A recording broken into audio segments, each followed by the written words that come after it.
Dumating ako sa Thanksgiving, pero ang sumalubong sa akin ay matinding hiya. Ang sarili kong apo, si Ambo, halos nagyayelo sa labas. Pero ang anak ko at si Wilson, nagkakasiyahan lang, walang pakialam. 6 na buwan pa lang wala si Minda. Para sa kanila, isa lang akong abala, pero ang bahay na dapat ay ilaw ng tahanan ay naging kulungan kung saan pinaparusahan ang isang bata. Inakala ni Wilson na wala akong magagawa. Inakala nilang isa lang akong matandang lolo. Pero hindi niya alam ang aking trump card. Ang lihim na yaman ko ay ang katotohanan. 4 na oras siyang nagyelo at may mga pasapa. Hindi ito titigil sa away pamilya. Ibalik ko ang dangal ni Ambo. Ituturo ko sa kanila ang lesson na hindi nila malilimutan. Naranasan mo na ba ito? Gusto mo ba ng justice? Paki-like at share ang video na ito at mag-comment. Saan po kayo nanonood? Kwentuhan mo ako. Hindi ninyo ito magugustuhan, mga anak. Pero iyon pa lang ang simula ng hustisyang babago sa buhay nila habang buhay. Bago tayo magpatuloy, maaari po bang mag-subscribe na muna kayo sa channel at mag-comment kung anong oras na po sa inyo ngayon. Biglang nag-vibrate ang cellphone ko sa dashboard. Text message galing sa kapitbahay namin. Nakakita na naman ng pulis sa kina Wilson. Domestic problem na naman. Naalala ko tuloy ang mga problema mo. Tinitigan ko ang mga salitang iyon habang naka-idle ang luma kong Chevrolet sa driveway. Si Lola Minda, ang asawa ko, madalas ding mag-alala noon sa pamilya ni Leila. Noong nabubuhay pa siya, 6 na buwan na siyang wala at ngayon, ako na lang ang naiwan na may ganitong kabigat na pakiramdam tuwing naiisip ko ang kasal ni Leila kay Wilson. 12:30 na, kailangan ko nang umalis. Mabigat ang pagbabalik-aral ko sa kalsada dahil sa niyebe. Kanina pa nagsimulang umulan ng makakapal na niyebe, halos nagiging yelo na sa daan. Nagbabala ang radyo tungkol sa tindi ng lamig habang nagmamaneho ako sa I-75 South papunta sa Cincinnati. Paborito naming classical rock station ni Minda ang pinakikinggan ko. Si Led Zeppelin ang tumutugtog at bumabagay ang kanta sa bigat ng pakiramdam ko. Nasa passenger seat ang mga regalo ko. Isang baseball glove na gawa sa balat para kay Ambo. Medyo napamahal ako rito, pero alam kong matutuwa siya. Ang isa pa ay mga comic book. Bata pa si Ambo, mahilig na siya sa mga superhero.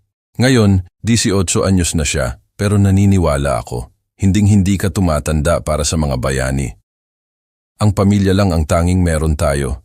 Palagi itong sinasabi ni Minda. Tama siya noon, at tama siya ngayon.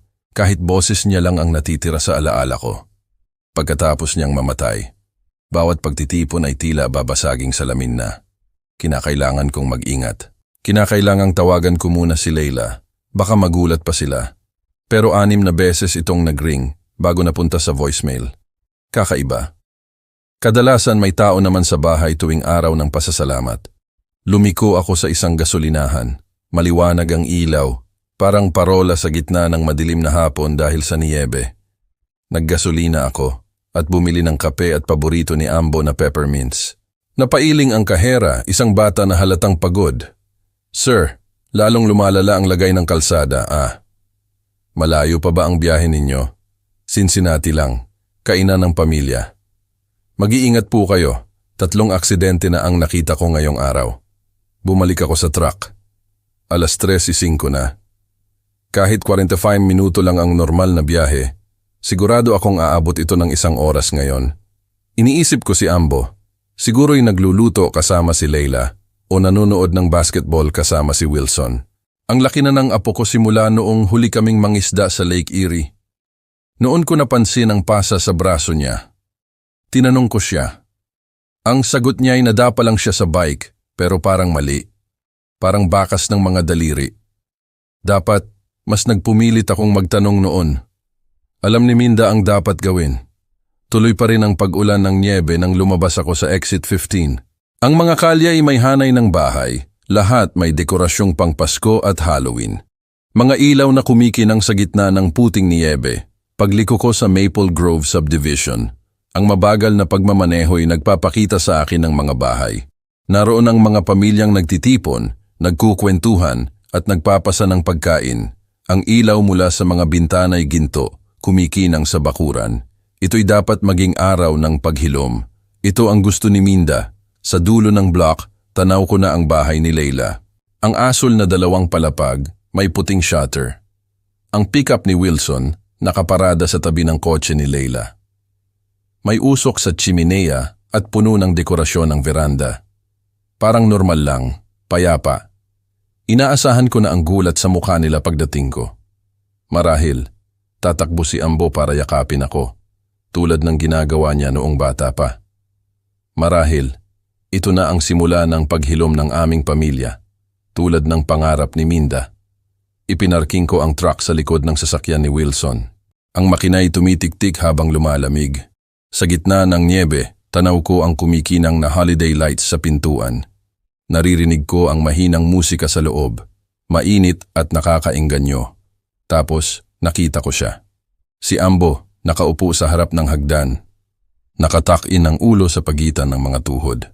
Walang jacket, walang sombrero. Nakamanipis na damit at maong lang, umiiyak siya. Nanginginig, hindi lang sa lamig, kundi dahil sa matinding takot. Diyos ko, Ambo, bulong ko. Binuksan ko ang pinto ng truck. Ang hangin ay sumalpok sa mukha ko. May dalang yelo na tumusok sa balat ko. Sa ilang segundong pagtakbo ko, nakita ko na ang labi niya ay asul na. Ang mga kamay niya ay nakadiin sa katawan niya, sinisikap na panatilihin ang kaunting init. Ambo, sigaw ko. Anong ginagawa mo rito? Tumingala siya.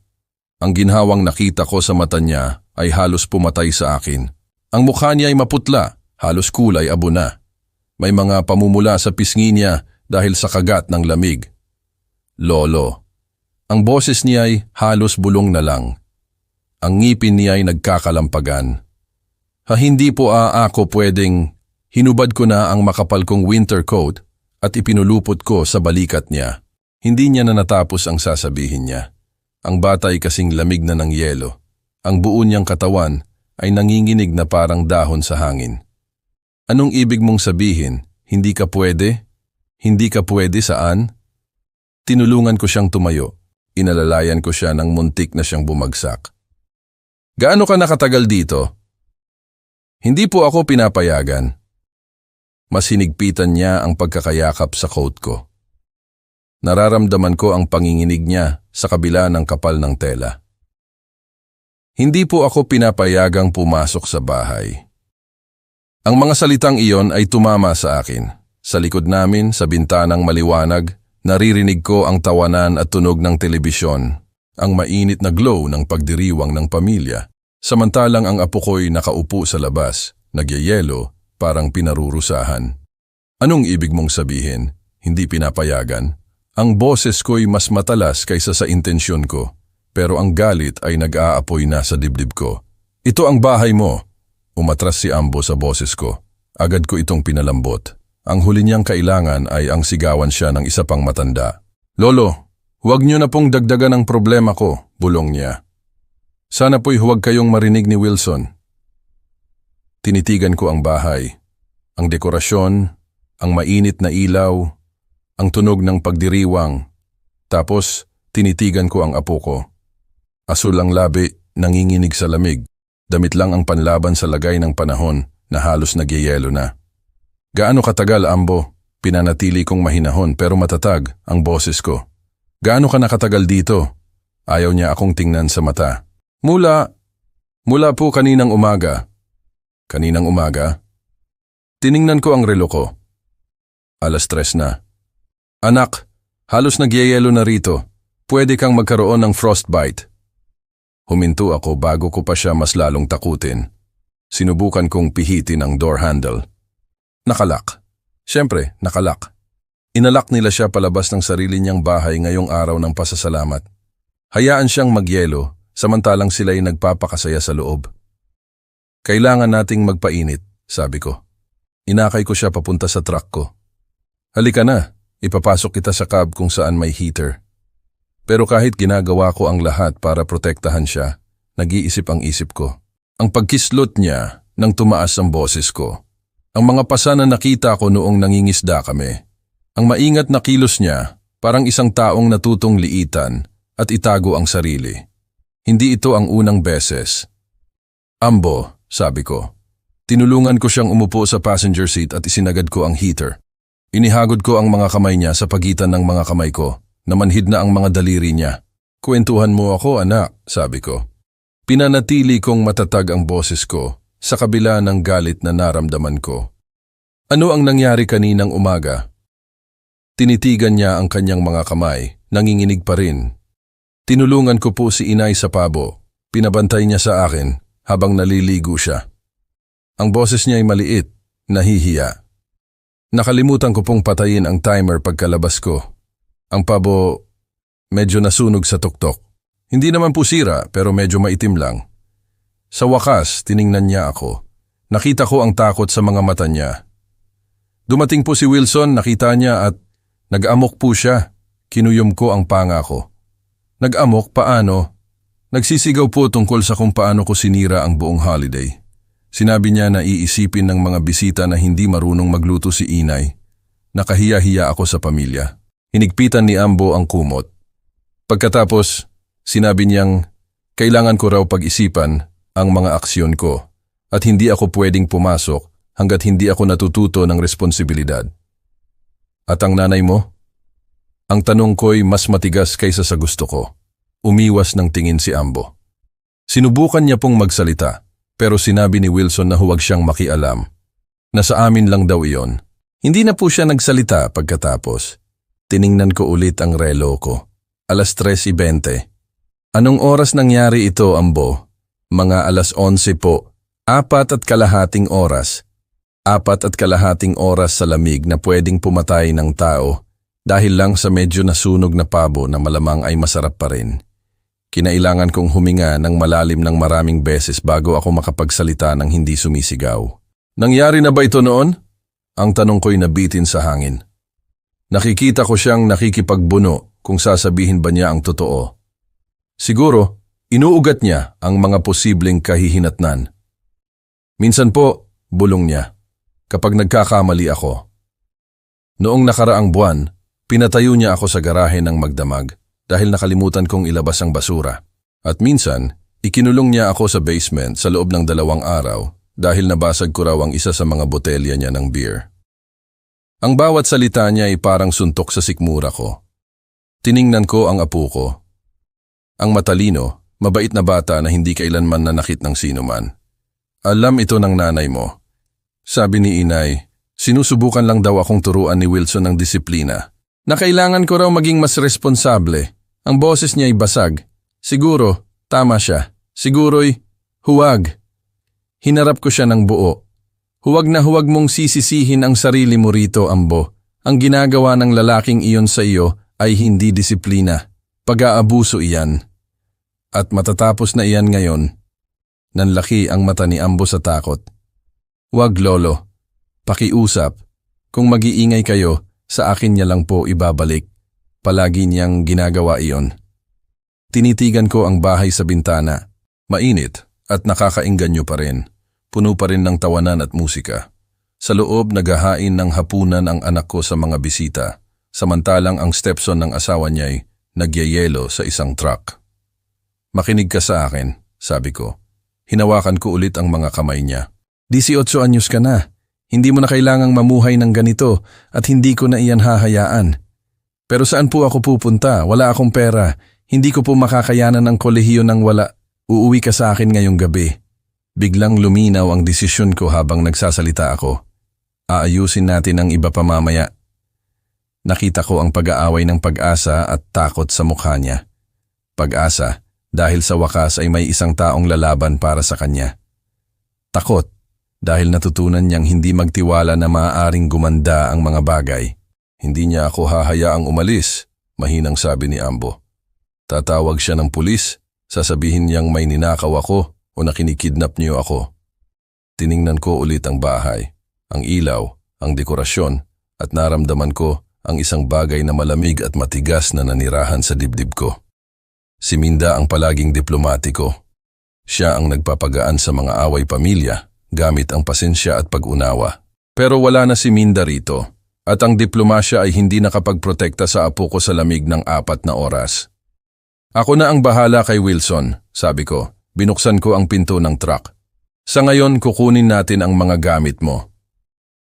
Lumabas ako sa niyebe Ang aking mga bota ay kumakalansing sa pagdami ng puti.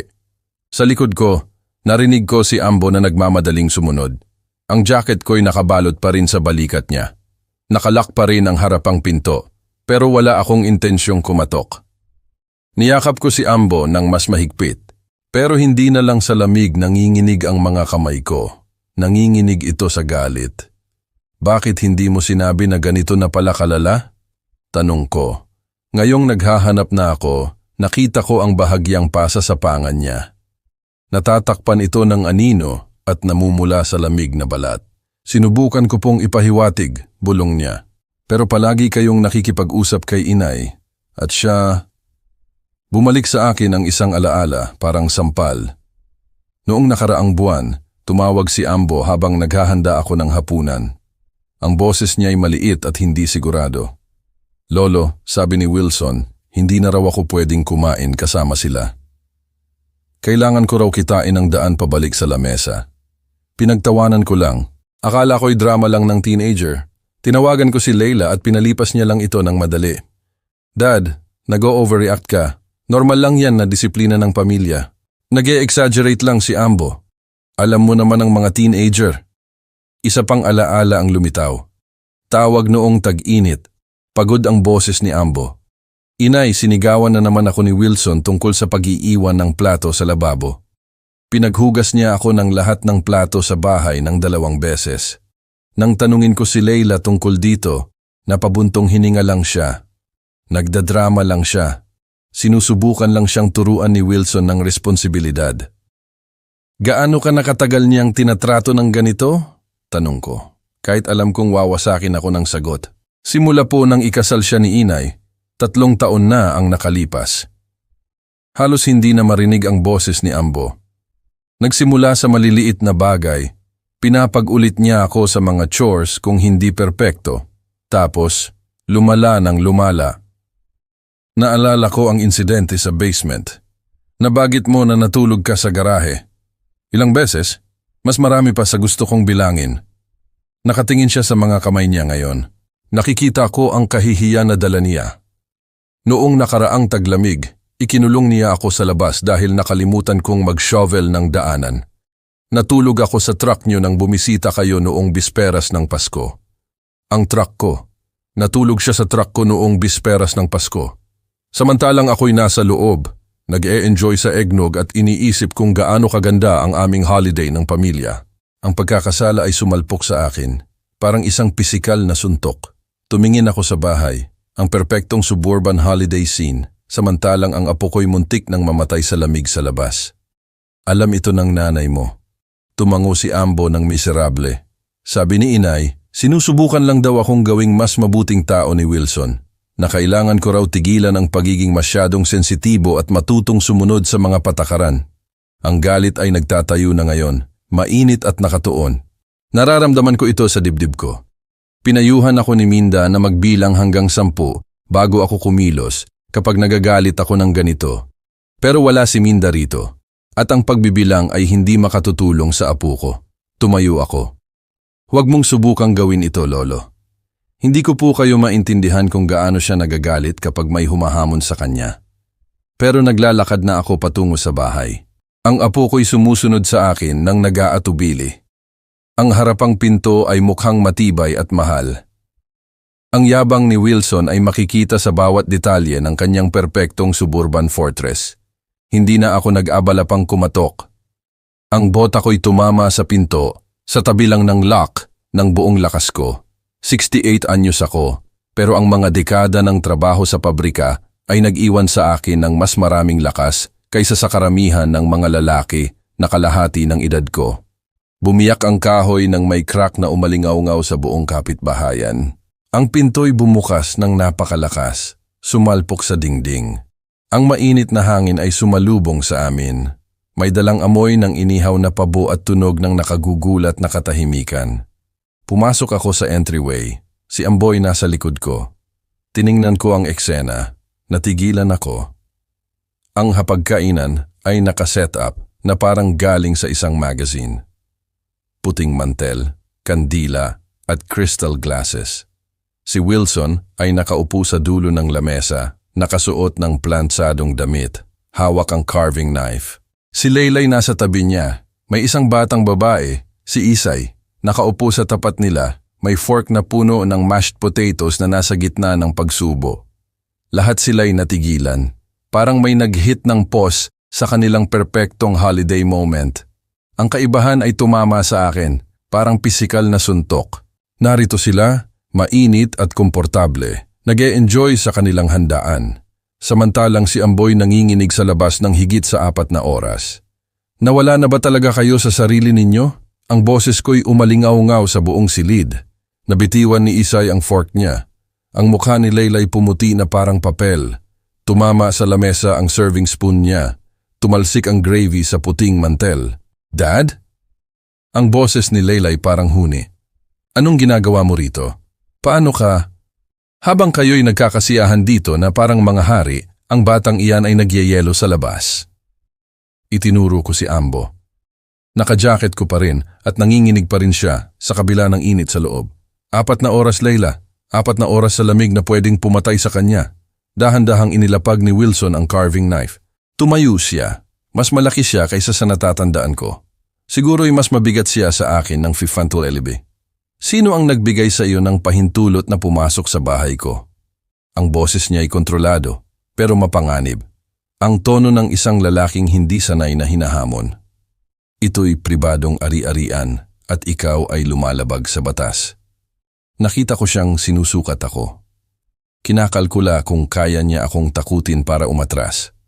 Bumukol ng bahagya ang dibdib niya at lumapit siya sa amin. Pribadong ari-arian? Lumapit ako para salubungin siya. Ang ibig mong sabihin ba'y ang ari-arian kung saan mo ikinulong ang apo ko sa labas para magyelo habang kayo'y kumakain ng hapunan? Nagsimulang umiyak si Isay. Inabot ni Leyla ang kamay niya para aliwin siya pero hindi niya inalis ang tingin sa mukha ko. Ito'y isang pribadong usapin ng pamilya, sabi ni Wilson. Tumaas ang boses niya. At wala kang karapatang... Walang karapatan? Nararamdaman ko ang init na tumataas sa mukha ko. Iyan ang apo ko na muntik mo nang patayin sa pribado mong usapin ng pamilya. Sa likod ko, mas lumapit si Ambo. Nararamdaman ko siyang nanginginig. Hindi na lang sa lamig, kundi dahil sa takot sa kung ano ang mangyayari. Ito na marahil ang unang beses na may tumayo laban kay Wilson sa sarili niyang bahay. Ang holiday music ay mahina pa ring tumutugtog sa background. Isang masayang kanta tungkol sa pasasalamat at pagkakaisa ng pamilya. Ang irony ay nakakatawa sana kung hindi lang ako galit na galit. Itinuro ko si Ambo. Ang daliri ko'y matatag. Tingnan mo siya, Wilson. Tingnan mo ang ginawa mo. Ikinrus ni Wilson ang mga braso niya. Naniniwala siyang tama ang ginawa niya. Sinira ng batang iyan ang holiday namin. Kailangan niyang matuto ng leksyon tungkol sa responsibilidad at mga kahihinatnan. Leksyon? Halos hindi ako makapaniwala sa narinig ko. Muntik mo nang palayasin ang isang bata sa lamig dahil sa medyo nasunog na pabo na nagkakahalaga ng 2,500? 18 anyos na siya, hindi na bata. At ito ang bahay ko na may sariling patakaran. Ang boses ni Wilson ay kumuha ng isang mapang-api na tono. Sinusubukan ko lang siyang turuan ng disiplina. Isang bagay na malinaw na hindi nagawa ng nanay niya sa unang 17 taon ng buhay niya. Umatras si Leyla doon, pero hindi siya nagsalita. Nakaupo lang siya, nakatingin sa pagitan namin. Disiplina? Lumapit ako sa lamesa. Iyan ay tinatawag na child abuse. At swerte ka at hindi ako tumatawag ng pulis ngayon mismo. Child abuse. Tumawa si Wilson. Malamig na tunog na nagpatindig ng balahibo ko. Nakalimutan niyang patayin ang timer at sinira niya ang holiday namin. Pinaupo ko siya sa labas para pag-isipan ang mga aksyon niya. Hindi iyan pang-aabuso, iyan ay pagiging magulang. Nang 4 na oras, sa lamig ng 9 degrees Celsius, nagdadrama lang siya tulad ng dati. Iwinagayway ni Wilson ang kamay niya nang nagpapawalang halaga. Tingnan mo siya, ayos lang siya. Ang kaunting lamig ay hindi nakakasakit. Tiningnan ko si Ambo. Asul ang labi at nanginginig ang buong katawan. Ayos lang. Akala ng lalaking ito, ayos lang ang hypothermia. Dad, pakiusap. Nagsalita si Leyla sa wakas. Ang boses niya ay nanginginig. Huwag mong sirain ang holiday namin. Maaari nating pag-usapan ito mamaya bilang pamilya. Sirain ang holiday ninyo? Tiningnan ko ang anak ko. Ang anak mo'y nakaupo sa labas, nagyeyelo, habang kayo'y kumakain ng hapunan at nag-aalala ka tungkol sa akin na sisira sa holiday ninyo. Tumingin siya sa kanyang plato. Hindi niya ako kayang tingnan sa mata. Sinusubukan lang ni Wilson na turuan si Ambo ng responsibilidad. Minsan, kailangan ng mga bata ng matatag na gabay. Matatag na gabay? Ang boses ko'y basag sa hindi paniniwala. Leila, noong 18 anyos ka at napinsala mo ang truck ko. Ikinulong ba kita sa labas sa gitna ng blizzard?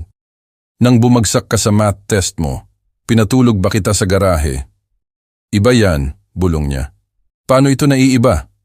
Humakbang si Wilson sa pagitan namin. Pula ang mukha niya sa galit. Dahil ito ang bahay ko, at si Ambo ay hindi ko anak sa dugo. May karapatan akong disiplinahin siya kung paano ko gusto. Iyon na.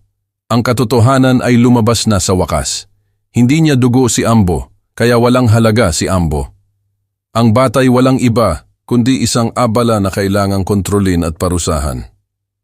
May 30 segundo ka para mag-apologize sa apo ko, sabi ko. Ang boses ko'y nakamamatay na tahimik.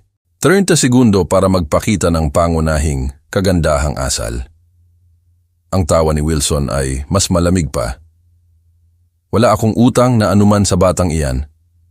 Kung hindi niya gusto ang mga patakaran ko, pwede siyang maghanap ng ibang matitirhan. Ang maliit na batang babae umiiyak ng mas malakas. Si Leila ay nagpapatahan, pero ang nakikita ko lang ay ang mapagmalaki na mukha ni Wilson. Ang naiisip ko lang ay si Ambo na nakaupo sa mga hagdan, nag-iisip na karapat-dapat siya sa lahat ng iyon. Ibang matitirhan. Mas lumapit pa ako. Tama ka riyan, sabi ko. Pupunta siya sa ibang matitirhan. Kinuha ko ang cellphone sa bulsa ng jacket ko.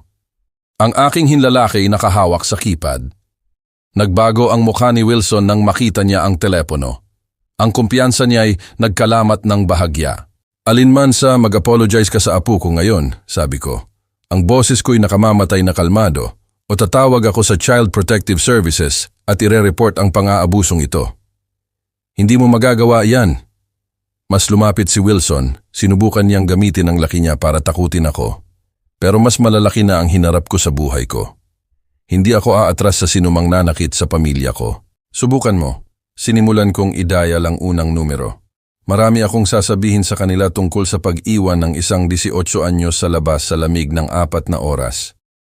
Sa likod ko, hinawakan ni Ambo ang braso ko. Nararamdaman ko siyang nanginginig, hindi na sa lamig kundi sa takot. Dad, pakiusap. Si Leila'y humakbang sa pagitan namin. Huwag mong sirain ang pamilya namin dahil lang dito. Hindi ako ang sumisira ng anuman. Nanatili ang mga mata ko kay Wilson. Ginawa niya iyan nang magpasya siyang abusuhin ang apo ko. Pang-aabuso? Ang tawa ni Wilson ay matigas at mapait. Tinuturuan ko siya ng responsibilidad, isang bagay na hindi ginawa ng mahinang nanay niya. Umatras si Leila, pero hindi niya ipinagtanggol ang sarili niya. Nakaupo lang siya, tinatanggap iyon. Umalis ka sa bahay ko, matanda, nagpatuloy si Wilson. Wala kang kapangyarihan dito. Si Ambo ay responsibilidad ko na ngayon. Responsibilidad mo? Tiningnan ko ang perpektong hapagkainan, ang china, ang centerpiece. Tapos, tumingin ako sa may pasang mukha ng apo ko. Ganito ba kung paano mo hinahawakan ang responsibilidad? Kinukulong ang mga bata sa labas para magyelo? Hindi siya bata, 18 anyos na siya, sabi ni Wilson. At sa bahay ko, ang mga matatandang hindi sumusunod sa simpleng instruksyon ay humaharap sa adult consequences. Adult consequences para sa paglimot na patayin ang timer. Adult consequences para sa pagiging pabaya at mapanira. Para sa pagsira sa holiday namin at pagpapahiya sa pamilya sa harap ng mga bisita. Tumingin ako sa mga walang laman na upuan. May mga bisita pala, at wala ni isa sa kanila ang nagtanong, Lolo, umalis na lang po tayo. Bulong ni Ambo sa likod ko. Pakiusap, ayaw ko na pong magdulot ng mas maraming problema. Ang pagkabigo sa boses niya ay may sinira sa loob ko. Ang batang ito, ang matalino, mabait na binata na ito, Na-abuse ng husto at inaakala niyang siya ang problema. Hindi ka nagdudulot ng problema, anak, sabi ko ng malakas. Hinding-hindi. Bumalik ako kay Wilson. May turn to segundo ka para humingi ng tawad sa apo ko para sa ginawa mo ngayon. Hindi ako hihingi ng tawad sa anuman. Ikinrus ni Wilson ang mga braso niya. At tiyak na hindi ako tatanggap ng utos mula sa isang mapait na matanda na hindi matanggap na kailangan ng kanyang mahalagang apo ng disiplina. Kung gayon, tapos na tayo rito. Ibinaba ko ang telepono at ibinalik sa bulsa ko. Ambo, kunin mo na ang mga gamit mo. Uuwi ka sa akin. Ang katahimikan na sumunod ay nakakabingi. Maging si Isay ay tumigil sa pag-iyak. Hindi mo lang pwedeng kunin siya, sabi ni Leila. Ang boses niya ay halos bulong na lang. Tingnan mo ako. Inilagay ko ang kamay ko ng matatag sa balikat ni Ambo.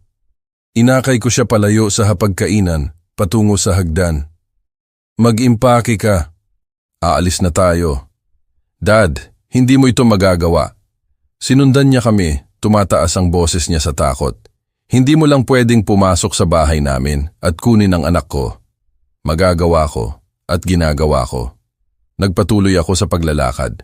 Maliban na lang kung mas gusto mong tawagan ko ang mga autoridad at hayaan silang ayusin ito. Si Amboy nanguna sa makitid na hagdanan. Mabilis at hindi sigurado ang mga hakbang niya. Naririnig ko si Wilson sa likod namin. Pero hindi ako lumingon. Ito'y kidnapping, sigaw ni Wilson. Ipaaaresto kita dahil sa kidnapping. Suwerte ka at ipaliwanag mo sa pulis kung bakit ang apo ko'y nakaupo sa labas, sa lamig, ng 4 na oras. Nakarating ako sa tuktok ng hagdan. Sinundan ko si Ambo sa isang maikling pasilyo patungo sa isang maliit na silid. Ang silid ay halos kasya lang para sa isang maliit na kama at maliit na aparador. Walang heat vent na nakita ko. Ang bintana ay nakaharap sa hilaga. Mukha itong storage room kaysa sa kwarto. Dito ka natutulog? Tanong ko. Kinuha na ni Ambo ang mga damit sa aparador at isinaksak sa isang duffel bag. Sabi ni Wilson, ang basement room daw ay para sa mga bisita at ang isa pang kwarto sa itaas ay para kay Isay. Napansin ko na hindi niya tinawag na kapatid niya si Isay, kundi sister lang. Maging sa sarili niyang bahay, siya'y isang tagalabas. Kunin mo ang lahat ng mahalaga sa iyo, sabi ko. Hindi na tayo babalik para sa anuman. Ambo, pag-isipan mo ang ginagawa mo. Si Leila'y lumitaw sa pintuan. Ang mukha niya ay puno ng luha. Ito ang bahay mo, ang pamilya mo. Pamilya? Bulong ni Ambo. Ipinasok niya ang isang Dayton University sweatshirt sa bag niya. Ang tunay na pamilya ay hindi nagkukulong ng bawat isa sa labas para magyelo. Sinusubukan lang akong turuan ni Wilson ng responsibilidad sa pamamagitan ng pagbibigay sa akin ng hypothermia. Tumingin si Ambo sa nanay niya. Nakita ko ang 3 taon ng sakit at pagkadismaya sa mga mata niya. Inay, pinatulog niya ako sa garahe noong nakaraang linggo dahil nag-iwan ako ng baso sa lababo. Isang baso? Ang mukha ni Leila'y nabasag. Siya lang. May mataas lang siyang pamantayan. Gusto niyang maging mas mabuti ka. Gusto niya akong mawala, mahinang sabi ni Ambo. At alam niyo yan. Bumalik kami sa ibaba. Si Wilson naghihintay sa ibaba, parang isang bouncer. Umalis ka na sa bahay ko, bata, at huwag ka nang bumalik, kailanman. Ayos lang sa akin, sabi ni Ambo. Narinig ko ang tunay na lakas sa boses niya sa unang pagkakataon ngayong araw. Ang harapang pinto ay nakabukas pa rin dahil sa pagsipa ko. Ang malamig na hangin ay pumapasok sa bahay. Ang dekorasyon ay kumikislap, parang namamatay na dahon. Ambo! Sigaw ni Leila. Pakiusap, huwag mo itong gawin, mahal kita. Huminto siya. Lumingon para tingnan ng nanay niya sa huling pagkakataon. Kung mahal mo ako, inay, hindi mo sana hinayaan na mangyari ito. Naglakad kami patungo sa truck ng tahimik. Ang aming hiningay nakikita sa nagyayelong hangin. Nihagis ko ang bag niya sa likod. Tinulungan ko siyang pumasok sa passenger seat. Sa bintana ng bahay, nakikita ko ang pamilya na nakatayo pa rin sa entryway. Si Leila'y umiiyak. Si Wilson, pula ang mukha sa galit. Si Isay, sumisilip sa gilid. Handa ka na? Tanong ko. Ipinasok ko ang truck sa reverse. Handa na ako ng 3 taon, sabi ni Ambo. Hinigpitan niya ang pagkakahawak sa coat ko. Umatras ako sa driveway at sa kalsada. Ang radyo'y tumutugtog pa rin ng classic rock. Ang heater ay gumagana ng perpekto. At sa unang pagkakataon simula nang dumating ako, si Ambo'y mukhang nakakahinga na. Salamat lolo, mahinang sabi niya. Hindi ako makapaniwala na dumating kayo para sa akin. Dapat noon pa ako dumating, sabi ko seryoso. Dapat nakita ko na ang nangyayari. Sinubukan ko pong sabihin pero hindi ko alam kung paano. Nagmaneho kami sa komportabling katahimikan. Ang pamilyar na bigat ng responsibilidad ay bumaba sa balikat ko, parang paboritong kumot ni Minda. Kailangan ng batang ito ng proteksyon. Kailangan niya ng ligtas na lugar para gumaling at lumaki. Kwentuhan mo ako tungkol sa kolehiyo, sabi ko. Ano ang pinag-aaralan mo? Engineering, sabi niya. Lumalakas ang boses niya kapag pinag-uusapan ang tungkol sa pag-aaral. Mechanical engineering, tulad ng ginagawa niyo sa pabrika. Like grandfather, like grandson. Ngumiti ako. Naalala ko si Minda at kung gaano siya sana ka-proud. Aayusin natin ang tuition. Huwag kang mag-alala tungkol doon. Lolo, ayaw ko pong maging pasanin. Anak, hindi ka pasanin, pamilya ka. At ang pamilya ay nag-aalaga sa isa't isa. Ang driveway ko'y mukhang mas maliit kaysa sa dati dahil magkatabi ang 2 truck. Pero ang bahay mismo'y mukhang kumikinang sa pagtanggap. Maligayang pag-uwi, sabi ko. Tinulungan ko si Ambo na dalhin ang bag niya sa harapang pinto. Madali ang pagpihit ng susi. Ang bahay ay umamoy ng kape at ang natitirang amoy ng lavender sa chaise ni Minda. Hindi ito marangya. Isang simpleng ranch na may luma na, pero malinis na muebles. Pero bayad na ito at ito'y sa amin. Naaalala mo kung nasaan ang guest room? Tanong ko. Oo, lolo. Sa dulo lang po. Ang init dito. Nakaset ang thermostat sa 72 year-round. Sabi ng lola mo, masyadong maikli ang buhay para lamigin sa sariling bahay. Ipinakita ko sa kanya ang guest room. May dagdag na kumot sa closet kung kailangan niya. Ang silid ay simple pero komportable. Mga larawan ng mga family gatherings ang nakahanay sa dingding. Kasama na ang mga larawan ni Ambo sa iba't ibang edad. Ito'y palaging kwarto niya tuwing bumibisita siya. At ang makita siyang narito ngayon ay tama. Maghahanda ako ng hapunan, sabi ko. Wala namang espesyal. May chicken ako sa freezer at ilang gulay na kailangan ng gamitin. Pwede po ba akong tumulong? Tanong niya. Nakita ko kung gaano siya kadesperadong maging kapaki-pakinabang. Oo, pero hindi mo kailangan. Bahay mo na ito ngayon, hindi na trabaho. Magkasama kaming nagtrabaho sa kusina. Dahan-dahan, ang tensyon ng araw ay umalis sa balikat ni Ambo. Kwentuhan mo ako ng mas detalyado tungkol sa nangyayari, sabi ko habang nilalagyan ko ng pampalasa ang chicken. Simulan mo sa simula nung ikinasal ang nanay mo kay Wilson. Si Ambo'y tahimik ng matagal. Nagsimula sa maliliit na komento, tungkol sa kung paano ko raw mali ang paglalagay ng mga plato sa dishwasher, tapos lumaki ng lumaki. Gaano kalaki? Kinokontrol niya ang lahat. Kung kailan ako kakain, ano ang kakainin ko, kailan ako maliligo, kailan ko gagamitin ang telepono. Lalong lumiit ang boses ni Ambo. Pinapili niya si Inay sa pagitan niya at sa akin, at pinili niya si Wilson. Kinailangan kong huminto sa paglalagay ng pampalasa sa chicken at hinawakan ang counter. Anong ibig mong sabihin pinili niya si Wilson? Noong nakaraang Pasko nang bumisita kayo, naaalala niyo kung gaano ako katahimik sa hapunan? Sinabi ni Wilson na hindi ako pinapayagang magsalita, maliban na lang kung tatanungin ako ng direkta. At hindi po nagsalita ang nanay ko para pigilan siya. Ang alaalay tumama sa akin. Akala ko'y nagiging moody teenager lang si Ambo. Biniro ko pa nga si Minda tungkol dito. Bakit hindi siya lumalaban kay Wilson? Natatakot siya. Nagsimula si Ambo sa paghiwa ng mga carrots. Sinabi niya sa akin minsan na kung iiwan niya si Wilson, mawawala raw sa kanya ang bahay. At kailangan niyang bumalik sa apartment complex kung saan kami dati nakatira. Hindi raw niya kayang alagaan kaming mag-isa. Inilagay ko ang chicken sa oven. Nagsimula akong mag-apoy sa fireplace. Ang pamilyar na ritual ay nakatulong upang mapakalma ang isip ko. Halika, umupo ka rito, sabi ko nang tuloy-tuloy na ang apoy. Kwentuhan mo ako tungkol sa magagandang bagay. Tungkol sa eskwela. Tungkol sa mga kaibigan mo. Umupo kami sa komportabling mga upuan sa tabi ng apoy.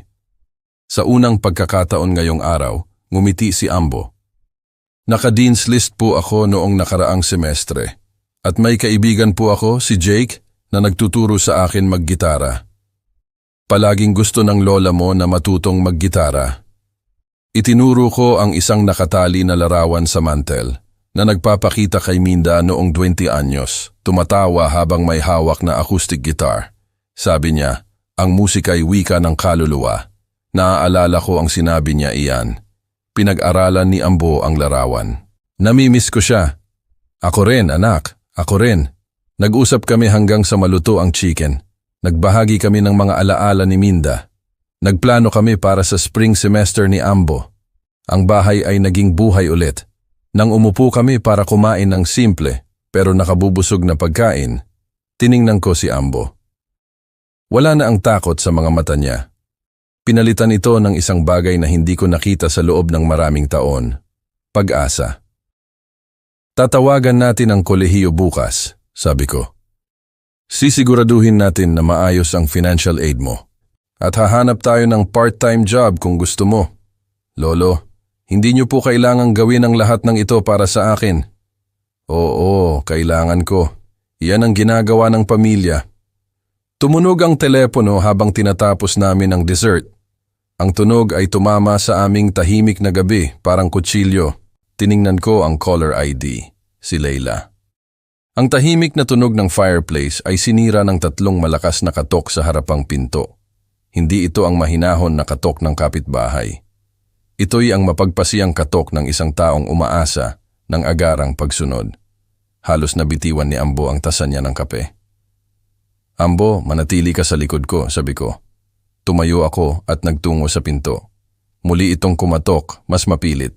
Kasama na ang tunog ng maraming boses.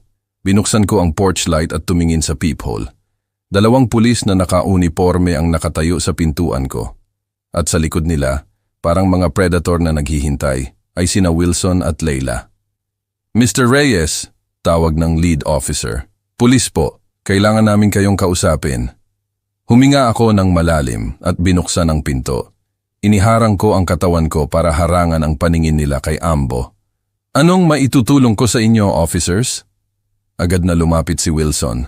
Itinuro niya ako. Officer, kinidnap ng lalaking ito ang stepson ko. Pinasok niya ang bahay namin at kinuha ang bata ng walang pahintulot. Itinaas ng lead officer, isang lalaking may pagod na mga mata, ang kamay niya para patahimikin si Wilson. Sir, kailangan naming ayusin ang sitwasyong ito. Mr. Reyes, may isang binata ba rito na nagngangalang Ambo Reyes?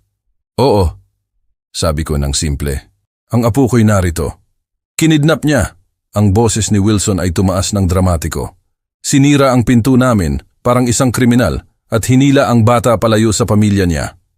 Narito ba ang binata ng voluntarily? Tanong ng pangalawang officer. Bago pa ako makasagot, lumitaw si Ambo sa tabi ko. Nakakumot pa rin siya. Ang boses niya ay mahinahon, pero malinaw. Gusto ko pong manatili sa lolo ko. Namula ang mukha ni Wilson. Kita nyo, sinasalita niya ng kasinungalingan ang ulo ng bata. Ibinabaling niya ang bata laban sa sarili niyang pamilya. Anong kasinungalingan? Humakbang ako ng bahagya. Ang katotohanan tungkol sa kung paano mo siya iniwan sa labas sa nagyayelong panahon ng 4 na oras. Ang katotohanan tungkol sa kung paano mo siya inaabuso sa loob ng 3 taon. Pang-aabuso? Tumawa si Wilson. Tinuturuan ko siya ng responsibilidad. Sinira ng batang iyan ang buong hapunan namin ng araw ng pasasalamat at kailangan niyang matuto na may kahihinatnan ang mga aksyon niya. Tumingin sa amin ang unang officer ng may pagod na ekspresyon. Mr. Reyes, kailangan nating pumasok lahat para mapag-usapan ito ng maayos.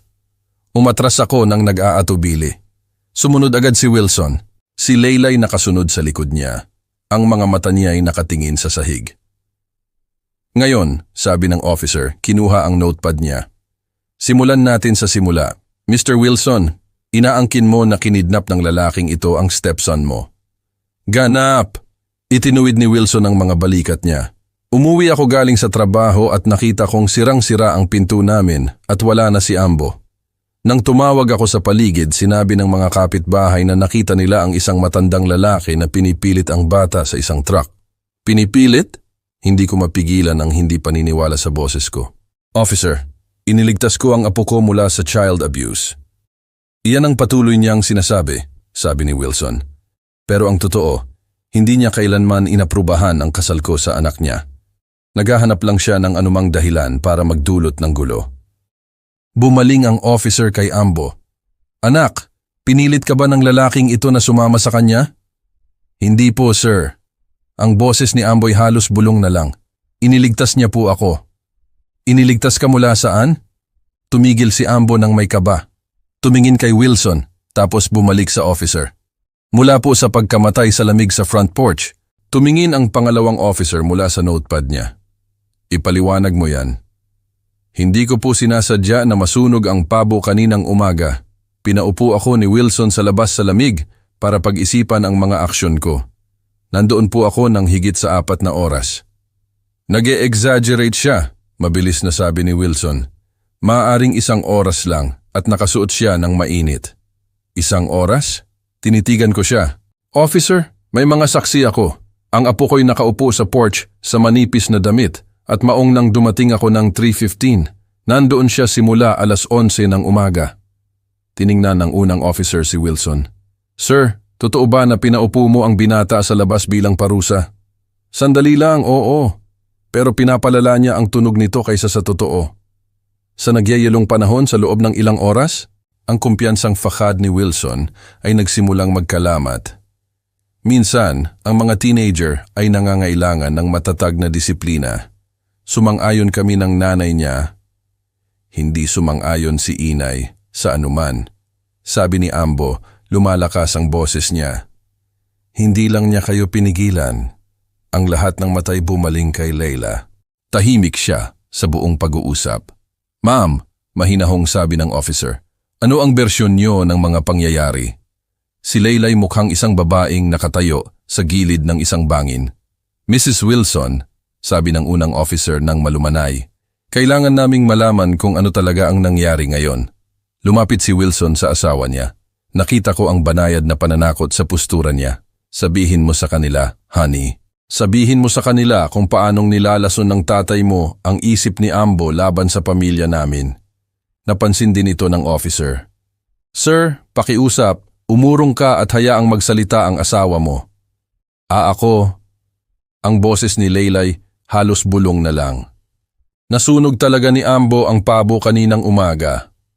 At? Tanong ng officer. At galit na galit si Wilson, galit na galit. Sabi niya kailangan daw matuto ni Ambo ng responsibilidad sa pamamagitan ng pag-upo sa labas sa nagyayelong panahon. Tumango si Leila ng miserable. Sabi ni Wilson, ituturo raw sa kanya na maging mas maingat.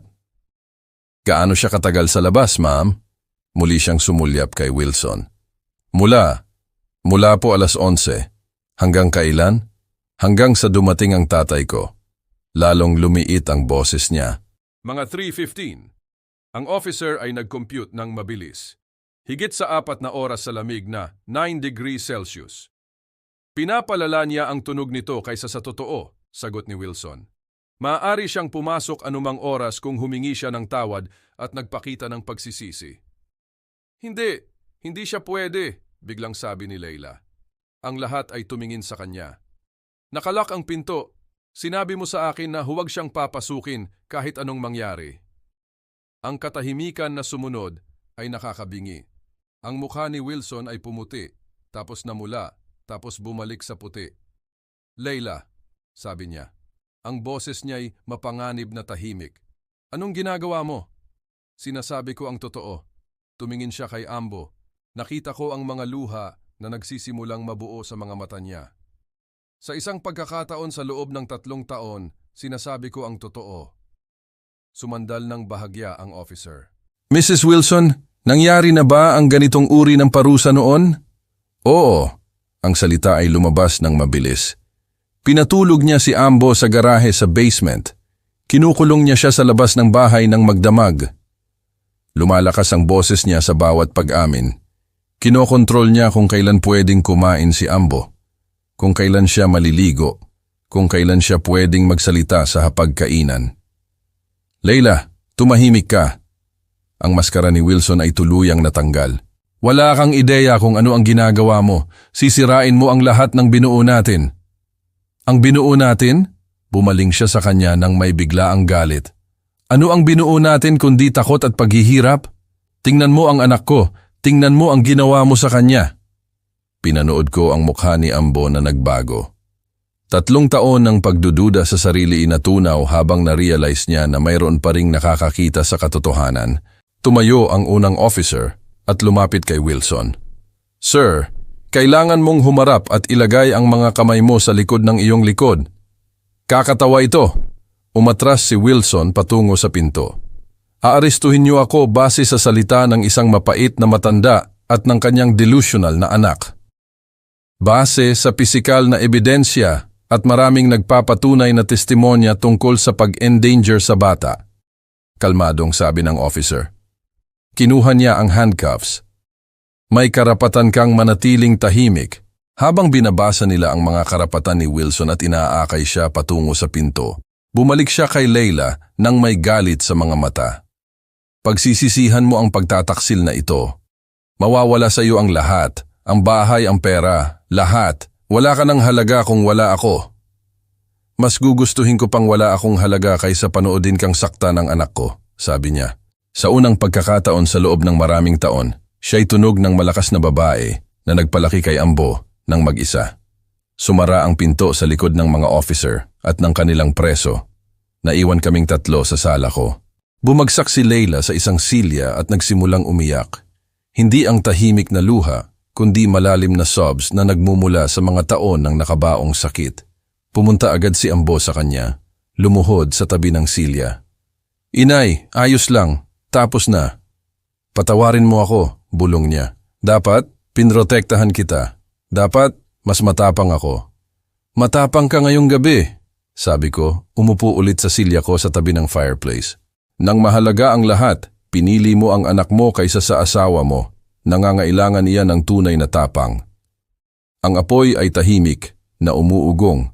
Sa unang pagkakataon sa loob ng maraming buwan, ang bahay ko'y naging tunay na tahanan ulit. Hindi lang dahil ligtas ang pamilya ko, kundi dahil ang katotohanan ay sinabi na. Tumingin sa akin si Ambo mula sa pagkakaluhod niya sa tabi ng nanay niya. Anong mangyayari ngayon, Lolo? Ngayon gagaling tayo, sabi ko ng simple. Maglalaan tayo ng oras at gagaling tayo.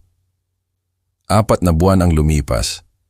Ang sikat ng umaga'y dumadaloy sa bintana ng kusina ko. Si Leila ay nagpaprito ng pancakes sa griddle. Si Amboy nakaupo sa lamesa, binabalikan ang acceptance letter niya mula sa Ohio State's Engineering Program. Full scholarship, sabi niya, sa ika-10 beses na niyang sinabi iyan ngayong linggo. Hindi pa rin siya lubos na naniniwala. Pinabayaran talaga nila ako para mag-aral.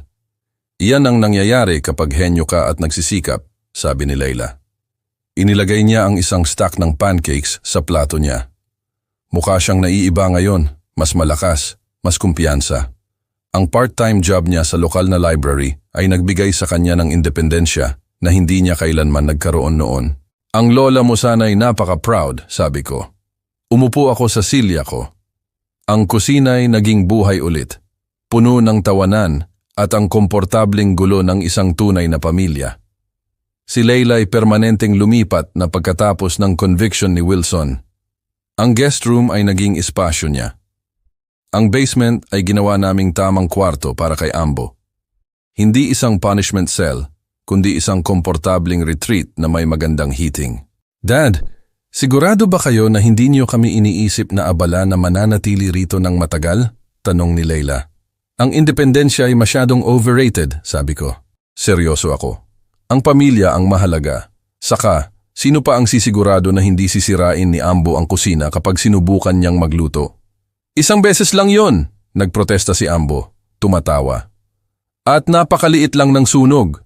Tumunog ang telepono. Sinagot ito ni Leila. Burke Residence. Oh, hi Jake. Oo, narito siya. Guitar practice sa 4:00?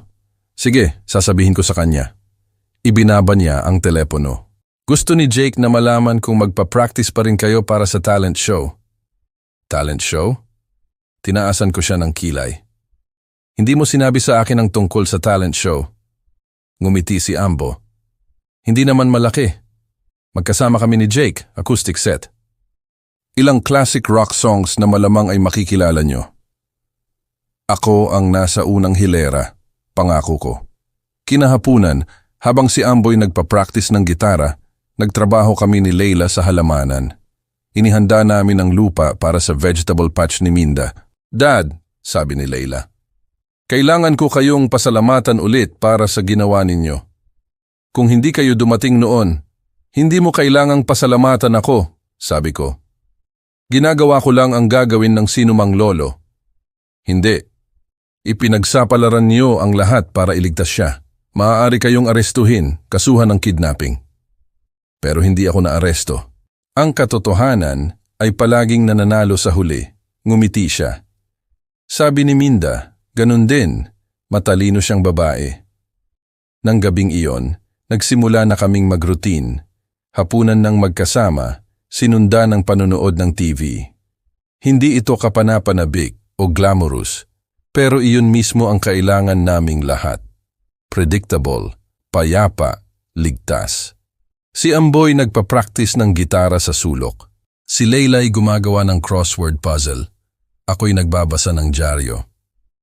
Lolo, sabi ni Ambo habang commercial break, naiisip ko na palitan ang major ko. Mula engineering, patungo sa ano? Social work, siguro counseling.